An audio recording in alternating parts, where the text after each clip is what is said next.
মাটনের তো অনেক রেসিপি আমি আপনাদের সাথে আগেই শেয়ার করেছি, বাট আমার মনে হয় এই রেসিপিটা সবথেকে সহজ রেসিপি। দেখুন কত সহজেই রেসিপিটা বানিয়ে নেওয়া যায়। তাছাড়াও রেসিপিটা পারফেক্টলি করার জন্য সাথে থাকবে অনেক tips and tricks. By the way, আমি শেফ অতনু, আপনারা দেখছেন অতনুর রান্নাঘর।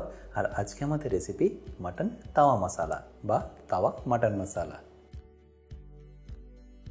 আর এই তাওয়া মাটন মশলা বানানোর জন্য আমি এখানে নিয়ে নিয়েছি 1 কেজি মাটন।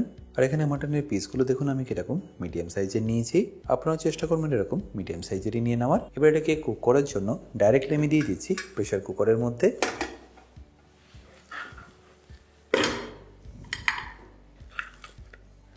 আর এর মধ্যে আমরা মাটনটাকে ম্যারিনেট করে নেবো। এবার ম্যারিনেশনের জন্য লাগবে 1 থেকে 1.5 চা চামচ নুন। পরে গ্রেভিটা বানানোর সময় আবারও ব্যবহার করব। তারপর রঙের জন্য দিয়ে দেবো হলুদ গুঁড়ো আর সামান্য একটু কাশ্মীরি লঙ্কার গুঁড়ো এখানে ব্যবহার করব। তারপর দিয়ে দিচ্ছি 1 থেকে 1.5 চা চামচ আদা রসুন বাটা।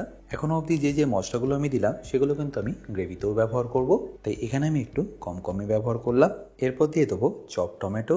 আপনারা চাইলে কিন্তু স্লাইস বা পেস্টও ব্যবহার করতে পারেন। এরপর এরই সাথে দিয়ে দেবো সরষের তেল। খুব বেশি নয়, 3 থেকে 4 চা চামচ দিয়ে দিলেই হবে। এবার এটাকে ভালো করে একবার মিশিয়ে নিন।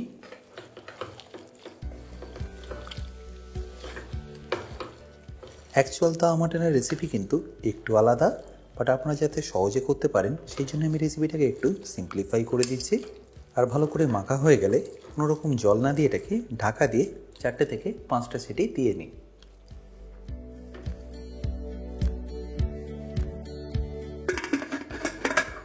এবার প্রেশার কুকারটাকে বসানোর জন্য আমি এর পাশের গ্যাসটা অন করে নিচ্ছি।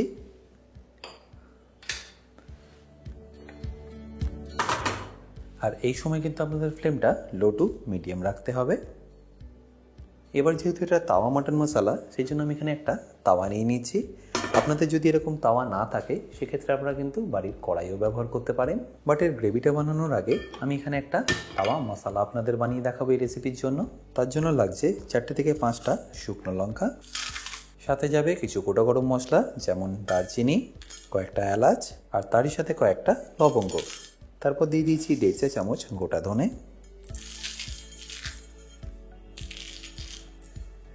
1 চা চামচ গোটা গোলমরিচ, 1/2 চা চামচ মৌরি আর 1/2 চা চামচ গোটা জিরে। এবার এই সব মশলাগুলোকে আপনাদের ভালো করে একটু ড্রাই রোস্ট করে নিতে হবে। এই মশলাটা ছাড়া কিন্তু আপনাদের আর অন্য কোনো মশলা ব্যবহার করতে হবে না। শুধু রঙের জন্য হলুদ আর কাশ্মীরি লঙ্কার গুঁড়ো ব্যবহার করতে হবে। তাছাড়া আর অ্যাডিশনাল কোনো মশলা আপনাদের এখানে দিতে হবে না। এটাকে আপনারা ভালো করে প্রথমে রোস্ট করে নিন। আর ভালো করে রোস্ট হয়ে গেলে তুলে নিয়ে ঠান্ডা করে পাউডার করে নিন।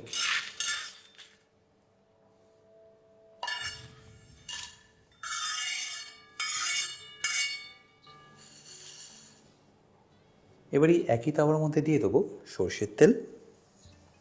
আবারও বলছি, আপনাদের যদি এরকম তাওয়া না থাকে আপনারা কিন্তু বাড়ির কড়াইতে এটা ইজিলি বানিয়ে নিতে পারবেন।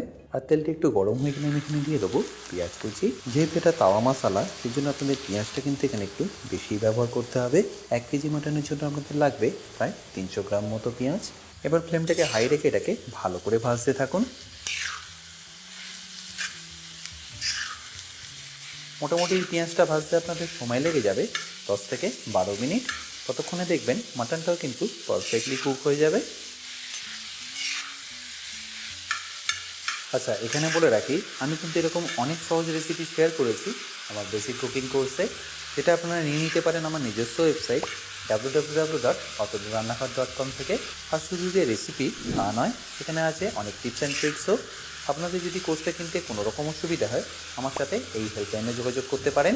তখন আপনাদের নিশ্চয়ই মনে হয়েছিল কতটা পেঁয়াজ দিয়েছিলাম, বাট এখন দেখুন পেঁয়াজের মাত্রাটা কতটা কমে গেছে। আর কালারটাও দেখুন এখন একদম ব্রাউন হয়ে এসছে। ব্যাস এই স্টেজে আপনাদের দিয়ে দিতে হবে আদা রসুন বাটা। আমি এখানে 2 চা চামচ আদা রসুন বাটা দিয়ে দিলাম। তারপর এরই সাথে ঝালের জন্য দিয়ে দিচ্ছি কাঁচা লঙ্কা। আমি এখানে কুচনো কাঁচা লঙ্কা ব্যবহার করছি, আপনারা চাইলে কিন্তু পেস্ট করেও ব্যবহার করতে পারেন। যেটাকে একবার ভালো করে মিশিয়ে নিন।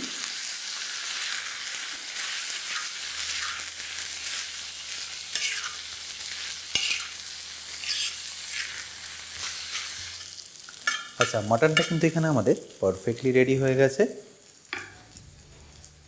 তাই এর ঢাকনাটা আমি খুলে নেব।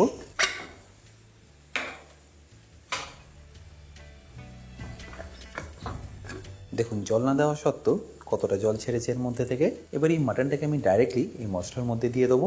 আর তার আগে রঙের জন্য আমি এখানে দিয়ে দেবো অল্প একটু হলুদ গুঁড়ো, তারই সাথে একটু কাশ্মীরি লঙ্কার গুঁড়ো, সাথে অবশ্যই একটু নুনটা এখানে দিতে ভুলবেন না। ব্যাস, তারপর ফ্লেমটাকে লো রেখে এটাকে ভালো করে আপনাদের মিশিয়ে নিতে হবে। আর এটা একবার ভালো করে মেশানো হয়ে গেলেই অল্প অল্প করে আমি এখানে মাটনটাকেও দিয়ে দিচ্ছি।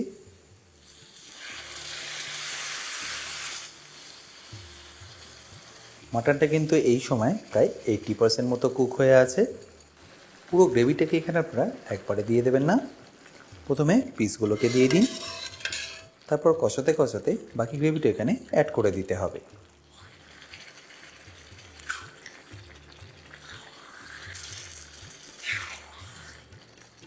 এবার একটু সাবধানে এটাকে এইভাবে মেশাতে থাকুন।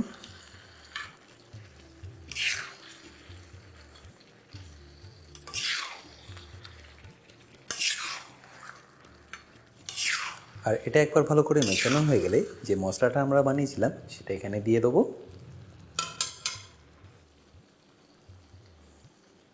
মশলার ফ্লেভারটা যে কতটা ভালো এসছে সেটা আপনারা না বানালে কিন্তু বিশ্বাসই করতে পারবেন না। আর মশলাটা দেওয়ার পরে এটাকেও আমি ভালো করে মিশিয়ে নিচ্ছি।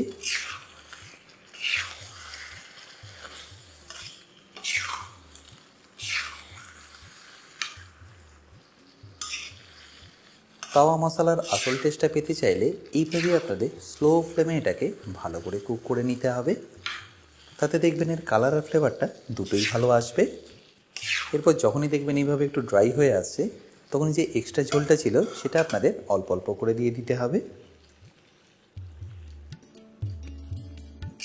তারপর এই একই পদ্ধতিতে আবারও ভালো করে মিশিয়ে নিন।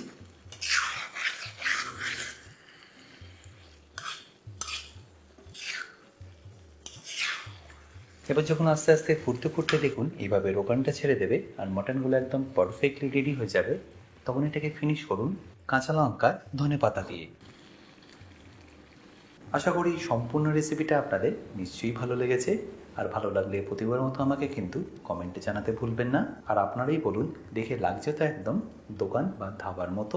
এটা আপনারা চাইলে রুটি, নান বা পোলাওর সাথেও ইজিলি খেতে পারেন, বাট আমি এখানে রুমালি রুটির সাথে সার্ভ করছি।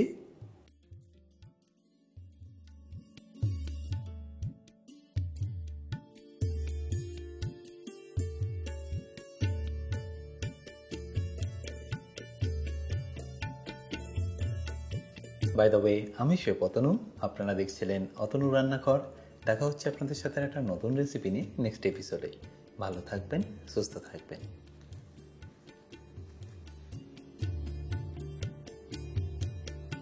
আর এবার সে মাটনটাও দেখুন কতটা ভালোভাবে সেদ্ধ হয়েছে।